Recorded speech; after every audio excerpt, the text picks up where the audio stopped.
Hello and welcome to snowy Strasbourg and Happy New Year. 2016 will be a crucial year for the EU.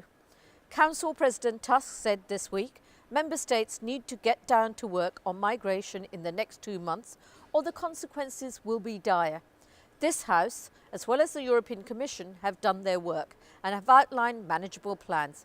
It is the capitals within Europe who fail to honour their promises. They pledged to distribute 160,000 refugees across the EU, but so far, no further than 300 people have been resettled.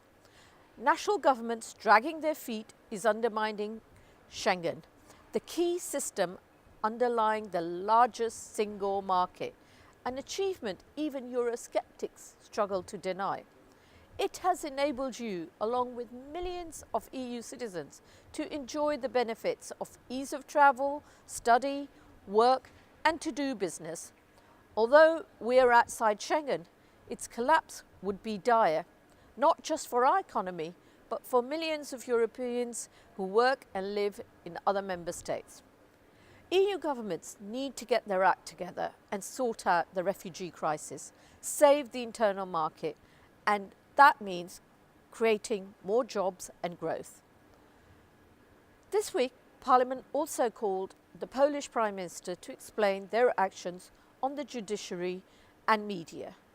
We're on the side of thousands of Polish people who took to the streets to voice their concerns and criticisms about the risks Poland faces should its government turn back the clock on progress the country has made.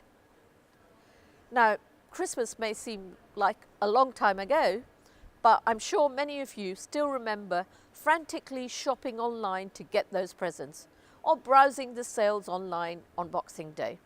Online shopping is a sector in the UK that makes your life easier. It also helps SMEs and big businesses grow and ultimately puts more money into our economy. That's one of the main motives behind the EU's digital single market agenda that Labour MEPs supported this week in Strasbourg. Every day, 315 million people across the EU access the internet, over 39 million of whom are here in the UK. Whether that's for online shopping, keeping in touch with family and friends, or running their businesses, or doing their jobs, the digital revolution is transforming every aspect of our lives. Yet there are still barriers which stop people and businesses across the UK from getting the full advantages of the growth of the internet. These are the barriers we are working to eradicate. Just as we fought hard to abolish roaming charges, we will fight vigorously to create the digital single market, because it means £308 billion in growth that could potentially create thousands of new jobs. Only by doing this, we can take on the big US companies to become leaders in new digital services. But I'm really concerned that in the UK, connecting people with high-speed internet has been far too slow, especially in rural areas like Shropshire and Herefordshire, where David Cameron's empty promises may be too little, too late for business owners. Over here, the EU is trying to ensure super-fast broadband is accessible to everyone. Whilst the Tory government's much-trumpeted broadband rollout has redefined super-fast broadband to mean something much slower than in the rest of the world.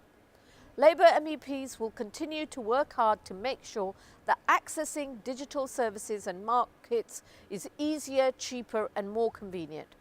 And we're calling for everyone to have the right to access the internet and use online services, be they young, old, disabled or isolated.